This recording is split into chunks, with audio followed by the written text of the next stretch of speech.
How's it going, everyone? Welcome, Eliar Gonzalez here. So, what I want to do in this video is to describe briefly the history of HTTP, right? So, I'm now going to create a series of videos describing, and you can fact check everything that I mentioned, right? Of the HTTP history and how do we get here. So in subsequent videos, I'm going to also go over the different versions and see the evolution in each one of those protocol versions. So now we can make sense of how all of these things actually evolve. And with that, see how you can also, at the end of the day, any piece of technology, particularly somewhere, they evolve over time. But at least they start with a prototype to solve a specific use case. And this is exactly the origin of the HTTP. So with these, which was developed by Tim Berners-Lee, where he was a PhD graduate in the CERN, or at the CERN, the Committee of European Polar Research Nuclear, which is just a fancy translation, or I hope I didn't butcher it, the French word. That is the European Commission of, for the Nuclear Research. And because that lab back then in the 80s, 90s, and during the early 90s, 1980s and 90s, they were need to migrate all of these existing and legacy systems to this new way to communicate computers called the TCP/IP. So they have all of these different computers architectures, regardless whoever manufactured them. I don't care who did that, IBM or Spare Rands or Remington Corporations, Intel or ARM. The only thing that I care is that I bought this and I have now the ability to communicate with other computers using now this particular protocol, the TCP/IP. So the TCP now asks a question: how can I make sure that the data that I transmit over the cable or over the physical medium, right, is reached to its destination at the proper quality, right? So, because this was something that was developed back in the 60s, late 60s and the early 70s, during the what is known as the Protocol War.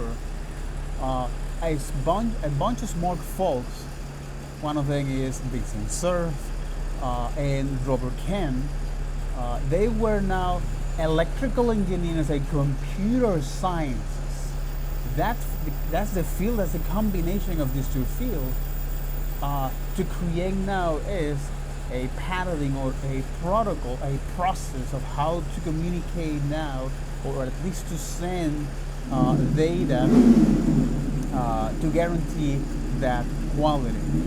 So because this was also to solve a specific problem that they have in the late 60s and early 70s, when now all of these computers that was developed by IBM and also the military branch, that one of them was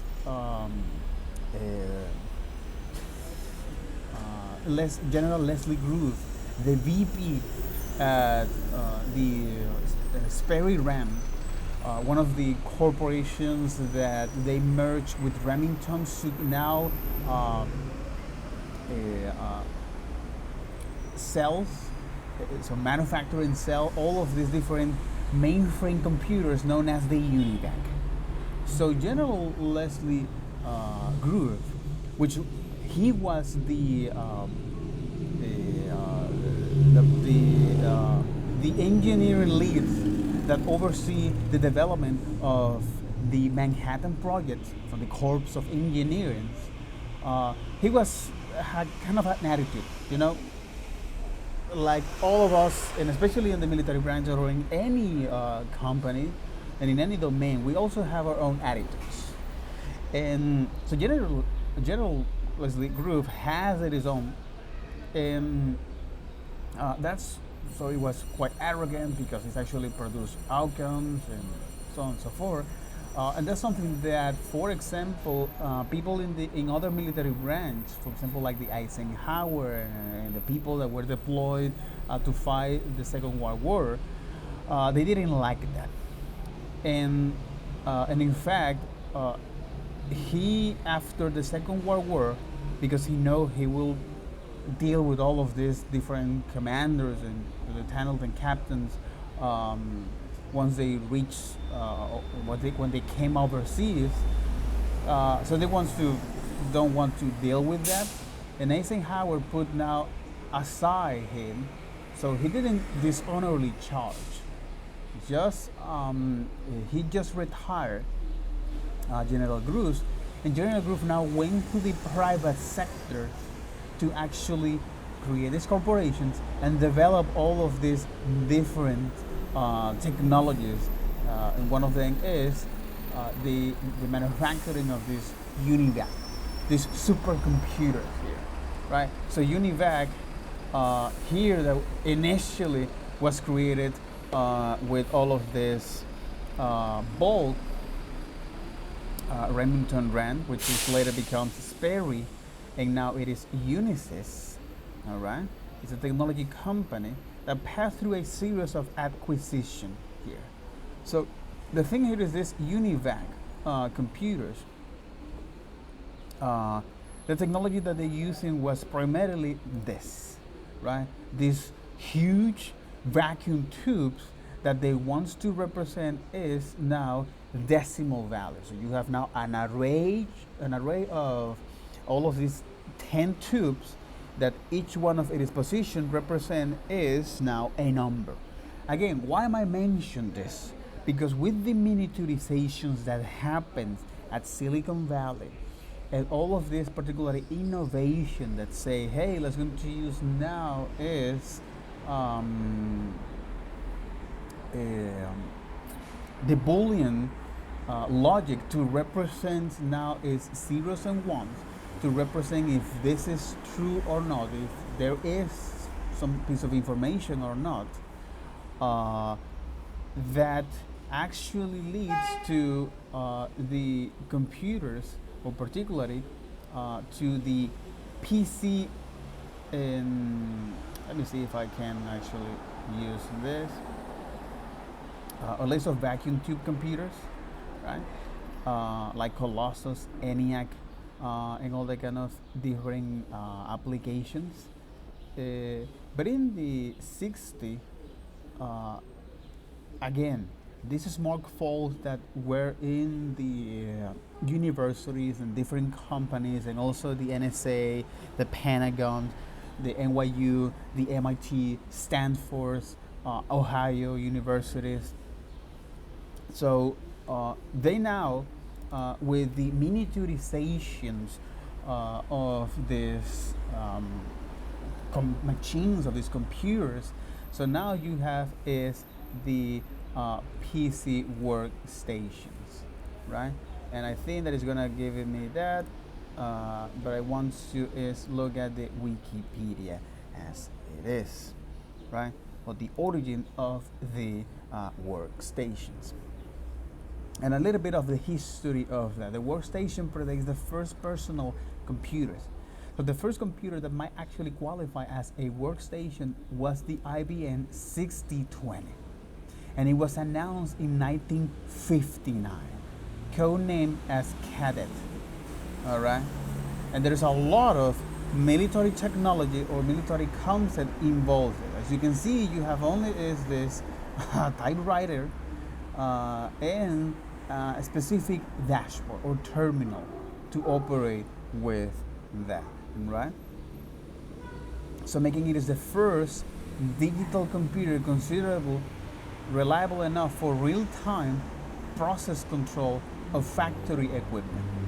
So why is this important, as well as the year?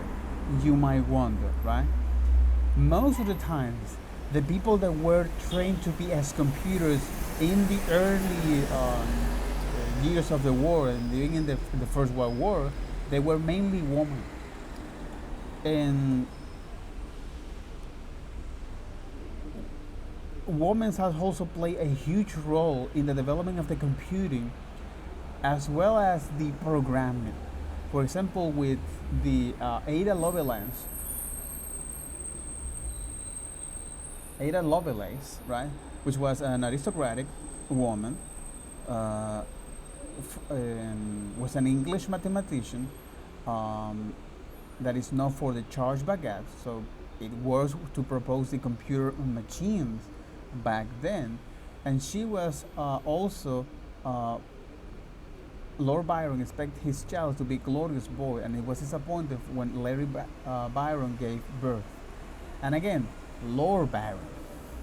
So she comes from a wealthy family, and that doesn't mean that I imply anything shady or that leads to any sort of victimization narrative. No, I just mentioned is that all of the development of the computing, there people at position of control and power at government, and also the wealth.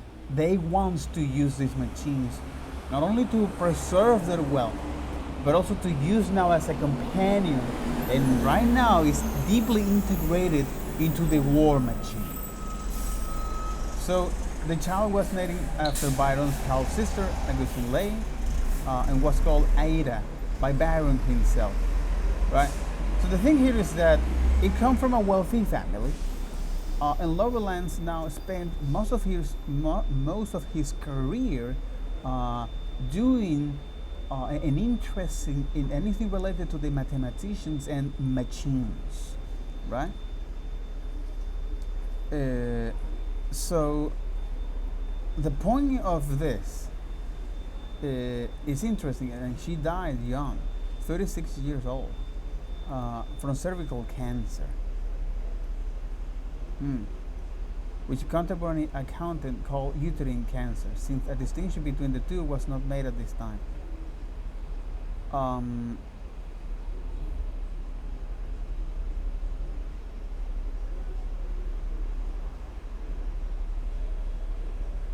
It is not known what she told him. She was buried at her request next to her father to this.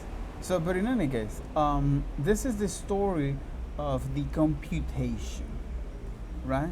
And Charles Babbage, which he didn't have. I don't know too much of his story, of where it come from, you know.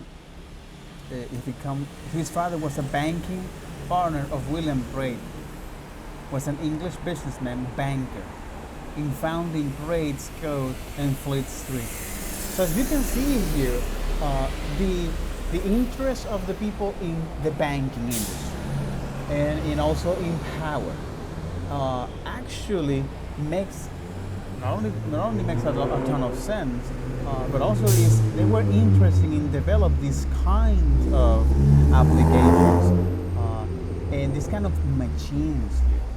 So moving forward here, I want to make a quick pause here from this moment, because from Charles Babbage in the past, you can trace all this back to the Greeks, at least so far, because I lack of Chinese history. I was most exposed to West culture and its history. So from Charles Babbage to now back to the 14th and 15th centuries, when now these different states, Italian states, actually develop or experience now a boom in economic prosperity, thanks to, well, some of them is through the pillage and also through the commerce or the trades with the different cultures. So one of them is the Muslim culture and also the Indian, to get all of these different spices among research, and also with China. So in that moment is when you now see things like Michelangelo or Da Vinci, where they explore is how now the mathematics not only can describe is the real world, but also is how can we develop tools or weapons to dominate others. So this is when you have now the early stage of the tanks and the helicopters and the defense that is being used for different castles when the adversary has any cannons. And when you now try to understand where is that Da Vinci, Michelangelo, and all of these different individuals back then actually receive all of this inspiration, it was mainly by what the Greeks and also the people in the golden age of this land, I'm talking about is 7th, 8th, 9th, and 10th, and also 11th centuries after Christ, at the House of Wisdom in Baghdad. Yeah, so the House of Wisdom, right? So the House of Wisdom here in Baghdad, right? Let me see if they actually show. No, this is not. Yeah, it's the center of Baghdad, but Baghdad is now Iraq. Exactly. I just want to show it real quick. Is that Google Maps, the Baghdad, right? Say Baghdad, right? And here you have, right? So it's the heart of Iraq. So here in Baghdad, there is now the House of Wisdom.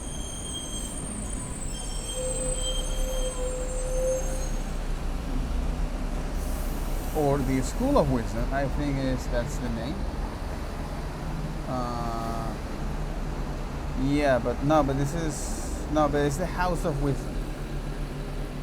Is the House of Wisdom that, of course, there is known. Yep, the House of Wisdom Foundation. But allegedly, that's the place, House of Wisdom Foundation, here. Allegedly, this is where, for example, people from different religious backgrounds, Judaism, Christianity, Muslims, and also Indians, actually come across the realm to expose themselves and to understand now what are the things known as these people were studying in these things called University of House of the Wisdom.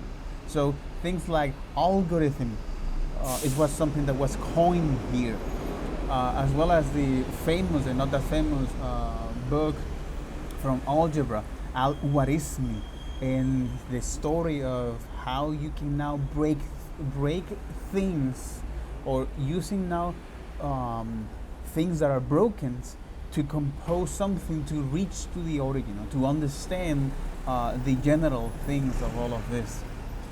And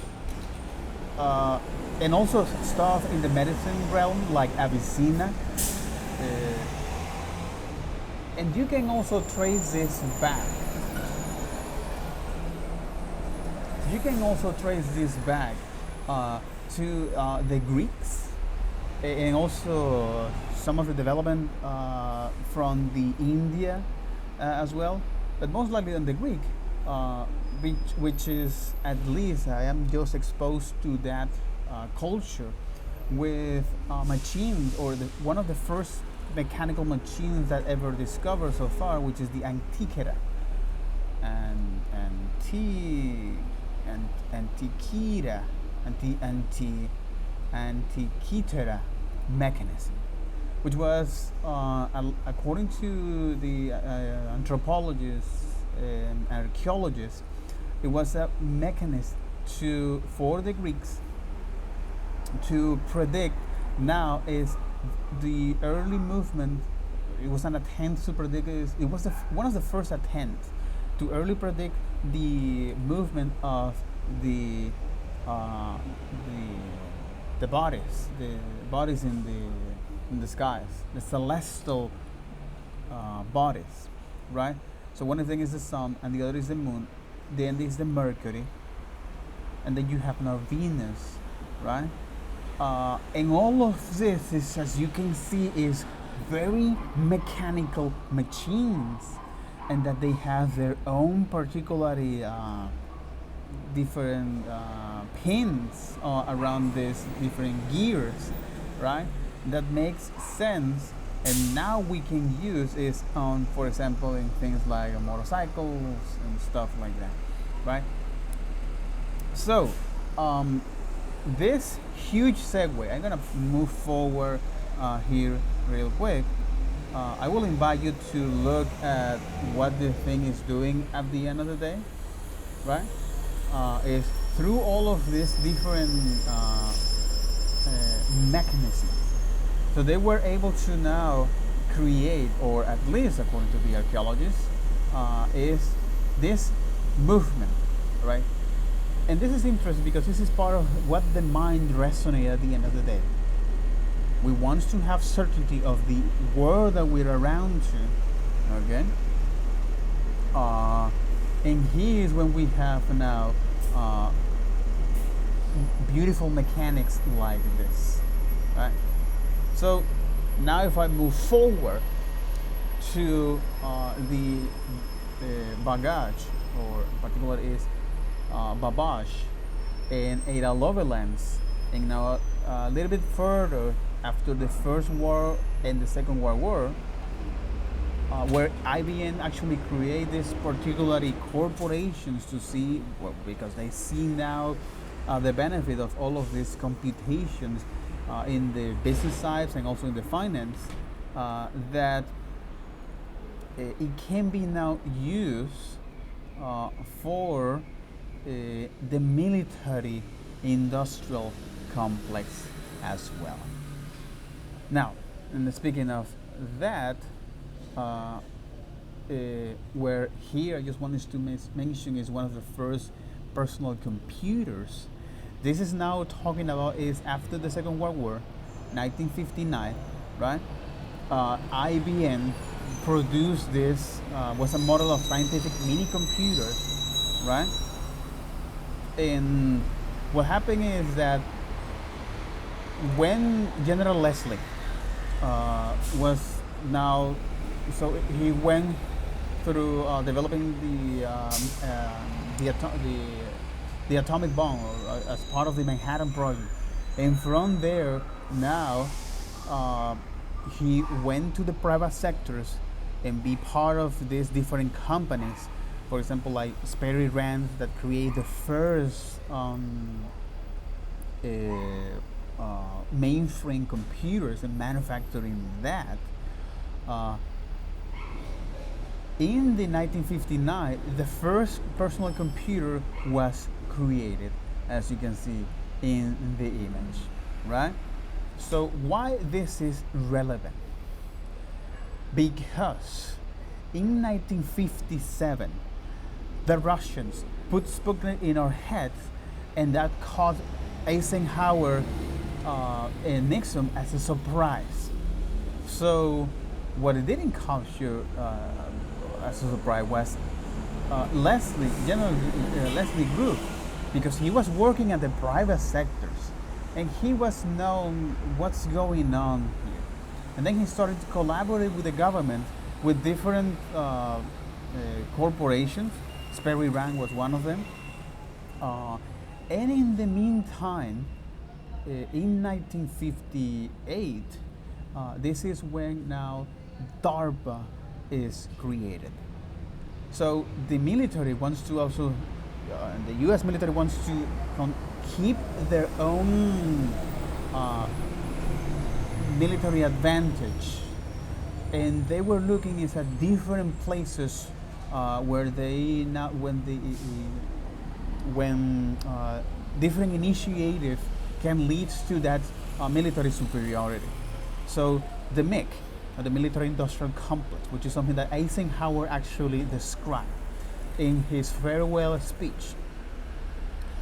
Now, which is at the end of the day, so government contracts, they were looking at different places of how now they can is to not only fight the Russians, but also have military superiority in the entire world. Feels like geology actually experienced a boom in these years. So, particularly, what I really care in the rest of 12 minutes that I have here is that in this search of military superiority, now the DARPA, this developed defense agency,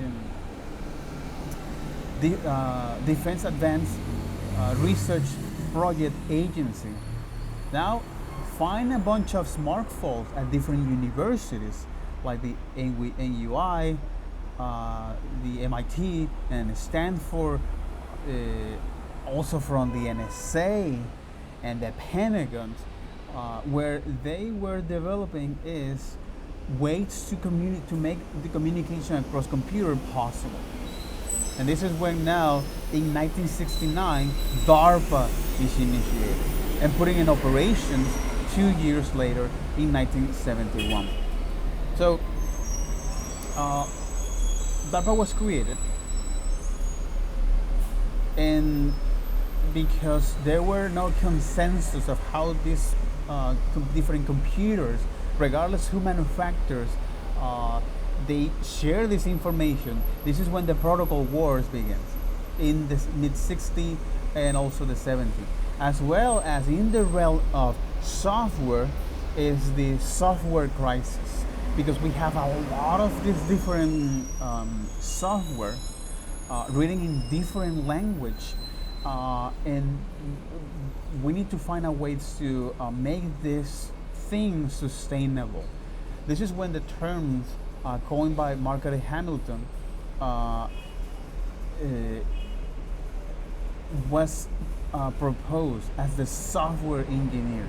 There is something engineering-ish in writing these kind of applications that needs to be evaluated. So, but speaking and continue the story of the protocol wars and how you can share now these different data across different computers.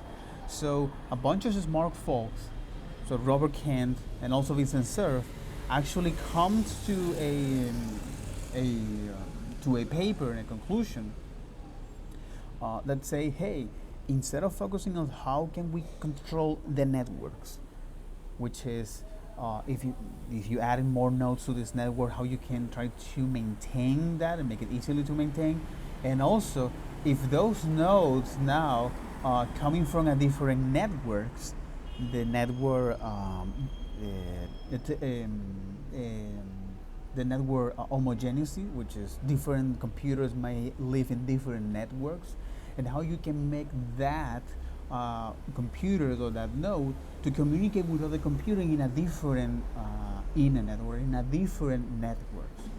So this problem of interoperability and the scalability of the network in order to maintain, which is known as the NCP, the network control programs, was not a success. And what at the end of the day was usable is the fact that we need to look is at how the communication happened. And this is what now TCP at the end of the day focus on. How you can make sure that the quality of your data that you are streaming over the cable is guaranteed. So, and how also you can make now is programs that might live in a computer locally or in a different computers in a different part of the network, but separately geographical. Sorry, but geographically separated by hundreds or even miles away. Uh, how you can make that happen? How you can make the communications across this long distance on these programs can happen? And this is what, for example, is the socket emerge to respond to these questions. Hey, this is now how, in this case, the OS is going to maintain now a connections to programs that wants to communicate not only locally, but also across different computers that live miles away, right? And that's powerful, and that's beautiful, and that's mind-bending, bro. Or girl. So the idea is that as they develop these applications and this protocol, the TCP, and now how you can now identify nodes in this network using the IP, which exclusively focuses on routing message and identify nodes in this network, right? All of this happened is in the 60s, 70s. And when now, for example, those protocols become a standard, okay? So this was now, they were now, so different labs, they now adhere to all of these different, or this particular protocol, the TCP and IP, and they started to implement and build on top of that. So now in the late 80s and early 90s, this is when, for example, Tim Berners-Lee actually say, we need to find a way to share documents, scientific documents, at the CERN, right? Because we share is all of this different raw of data and binary data and stuff like that. That's great, but as a human, we need to find a way to make that easy to consume. So this is what now all the heavy lifting that Tim Berners-Lee put here. And he say, I'm gonna create now is an HTML, which is a fancy way to say a document that not only that you can read about that, but also that you can interact by looking inside image, videos, define out tabular data, also running a script. So for example, JavaScript or interactive script like visualization in a canvas using the canvas, right? And all of this, additionally, with the creation of how you can locate this resource in the internet as a URL, and how you can now send data using this hypertext. This is why, for example, when you explore now here, this is the HTTP working group, right? The history of the evolution of the history working group like this. This is when you see things like HTTP has been primarily the information transfer protocol for the World Wide Web. Since its introduction in 1990, it has been a trivial mechanism for low latency requests, with a single method to request transfer of a presumed hypertext document identified by a given path name. All of this to say is, it was originally conceived it was originally conceived to fetch resource that assumes that everything of all resource here are just hypertext documents, right? So you can now interact with that. This is the HTTP 0.9. As the web grew, so as more and more computers and people start to use it, not only at the server but also at other places, the HTTP was extended to say, hey, this particular protocol, which is an application stateless, which is a protocol of request and response that is at the application level. It doesn't store any information, so it's stateless. So this protocol, we need to find a way to consist this request and response, to develop like a standard or a message structure, and also allow us to transfer other additional type of data here using now like min-like type. So, all right, I want to also not only send is HTML, but also is image or style or fonts or video or any other type of document as well, right? And route requests through intermediaries.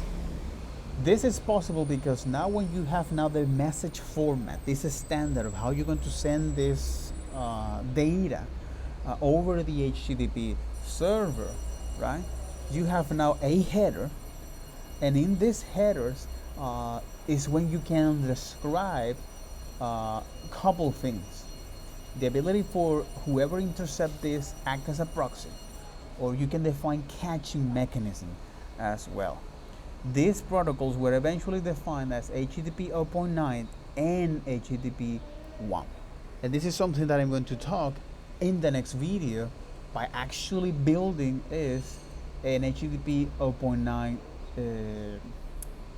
server in Node, Python, Ruby, and Rust.